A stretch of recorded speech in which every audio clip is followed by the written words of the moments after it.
Today's my last day here in my house. Tomorrow I leave for Bali indefinitely, and it just feels like very bittersweet, so surreal. And I truly, like, I love my house. I love my house. This has been my home for the past year and a half where I've really sought refuge. This has been my haven. And yes, I'm moving to Bali, like, and it's very bittersweet, and it sucks. Like, I just can't live here anymore. My children are here. I don't really speak to my family, but my children live here. They're 14 and 18 years old. Just don't want to be here. I don't want to be here anymore. I have lived here almost 40 years of my life. It's not just politics, it's the price tag of survival. Under Trump and the ripple effects of his policies, the cost of living in America has become unbearable for many. Rent is sky high. Healthcare is unaffordable. Grocery bills feel like luxury spending. Meanwhile, wages stay stagnant and the rich get richer. For many everyday Americans, the math just isn't matching.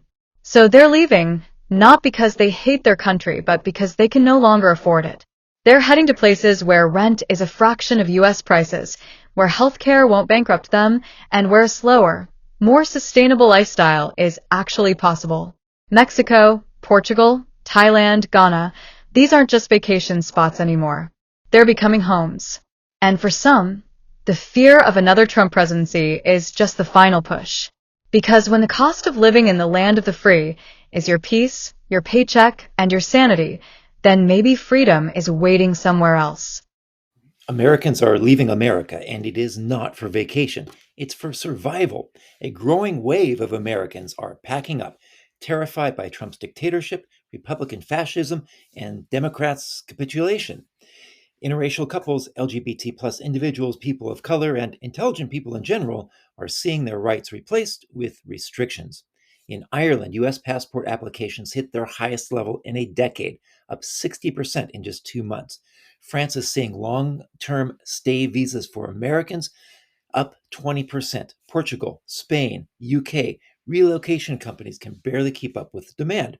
Traffic to Blacksit Global, which helps Black Americans relocate, surged 50% after the election.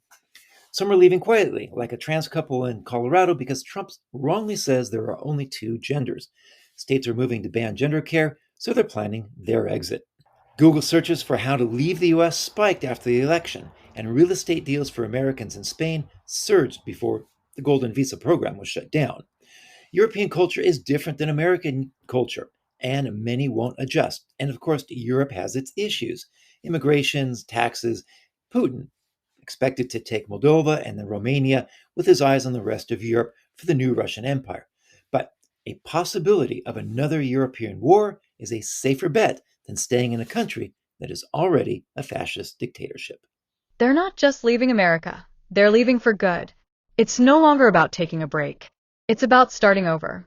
More and more Americans are packing up their lives, not for vacation, not for a temporary escape, but for good. They're done. Done struggling just to survive in a country where everything feels like a bill. Housing? Unaffordable. Healthcare? A privilege. Education? A debt trap. Groceries? Inflation has made basic food feel like luxury. Wages? Stuck. So they're leaving. Not in protest, but in pursuit of peace. They're settling in places where rent doesn't drain your soul, where healthcare is accessible, where community still matters, where life feels slower, safer, and less like a constant hustle. They're not fleeing America, they're freeing themselves from it. And the truth is, when making it in America means working 2 jobs, drowning in debt, and still being one emergency away from disaster, leaving starts to look a lot like winning. Take out as many loans as you can and use that money to start a new life in a new country, and then just never fucking pay those loans back. Who fucking cares? You don't live there anymore. Oh my God, you're gonna have bad credit? Oh, no. Oh no, you're gonna have fucking loser creditors calling you every day?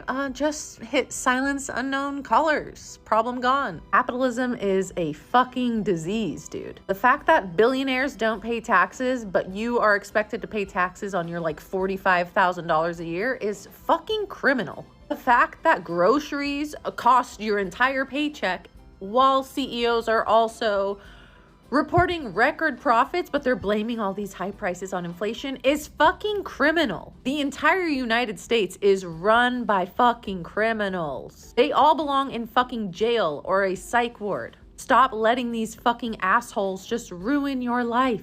They made up a system that benefits them only, at your expense. Do your part to make it crumble. Because if you want to birth a new world where everybody can have a good life, then you're going to have to burn this world down first. Literally 90% of the people I come across is talking about leaving America, whether it's in real life or online. So many people are talking about leaving America. Even people who are white, straight, male, female, like who are a little bit less affected by what's going on, are talking about leaving America. Like, people are so uncomfortable. So many people want to leave this country.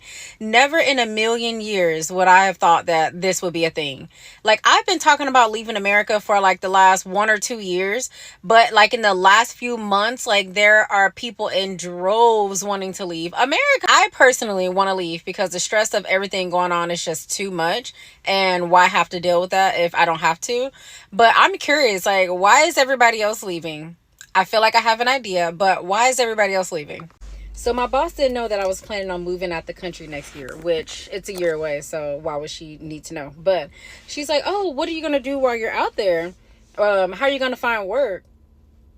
Work? You think I'm leaving America to go stress about a 9-to-5 somewhere else? She's like, well, how are you going to sustain yourself? And it just got me thinking, like, a lot of people don't know that you can live very comfortably, like on US dollars, you can live very comfortably in other countries. And I was like, you do know, like, rent at certain places is like $300-400 a month. Like, I'm going to save that up. I'm going to be gone for at least a year, so 12 months. So between rent, food, electricity, things like that, like, you can go somewhere else and not stress. I'm like, I'm just taking like a year siesta, and she is just so like, she just cannot believe it. Like, it's just so foreign. I'm like, yeah, you can leave America. It's fine. It does not cost a lot of money to leave the United States. I've already left the United States once, and I will be leaving again in less than a week. And it does not cost a lot of money. So let's get into the breakdown of what it has cost in order for me to leave, as well as my cost of living while living in Bali. So my visa for 2 years is $500. Everybody's visa is going to be different. There are different visas that you can get. The one that I happen to get happens to be $500 for 2 years. Second, I fly for free. You can go see the pinned video on my page. I fly everywhere for free. I never ever pay for flights. Next, my apartment in Bali is $650. That includes water, utilities, gas, everything like that. It also includes breakfast and daily maid service as well. My car over there, or my scooter, cost about $70, $75 a month. My total cost of living, including eating out, yoga, everything like that, is around $2,000 per month while living in Bali. Whereas living in the US, my cost of living exceeds somewhere around like $6,000 to $8,000 per month. And if you're like, Andrea, I don't know what to do, I've already looked for remote jobs. There are teaching jobs. There are ways that you can translate English. There's so many opportunities out there, you guys. Please do not limit yourself and say that there's poor people can't leave the United States, or that you don't have enough money to leave the United States. Like, do not limit yourself. Do not say those things. Do not believe those things. Believe that whatever you put your mind to, you can do. All right, guys, I'm just going to say it. I'm leaving the country because I can't see a doctor here. I'm self-employed. I pay hundreds of dollars a month for health insurance. And yet every time I need something, oh, your doctor's not in network. Oh, we don't cover that. Oh, we assign you your primary care doctor 4 hours away and he's booked until October. Like, what am I even paying for? People always say, well, healthcare is bad in my country too. It can't be this bad.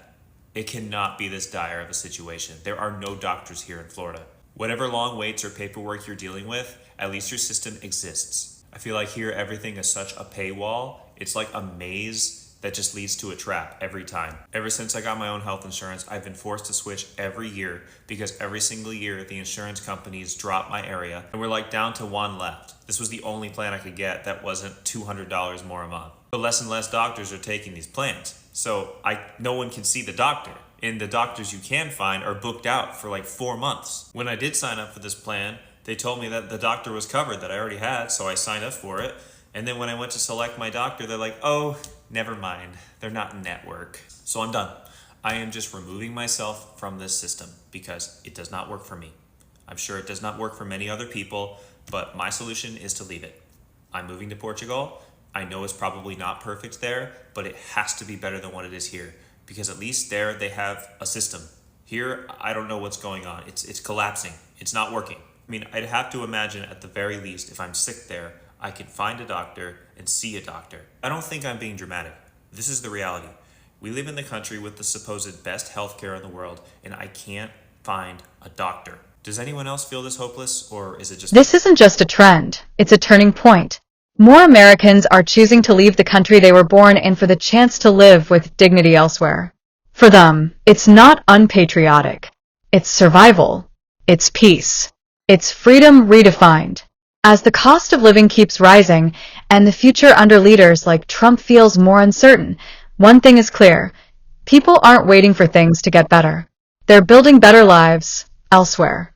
If you found this topic eye-opening, there's more where that came from. Backhand index pointing right, don't forget to like this video. Backhand index pointing right, drop a comment below. Would you ever leave the US for good? Backhand index pointing right, subscribe to Orbit Point for global perspectives, bold takes, and stories that matter. Hit the bell icon so you never miss a post. Welcome to Orbit Point, where we talk about what's really happening in the world without the sugarcoating.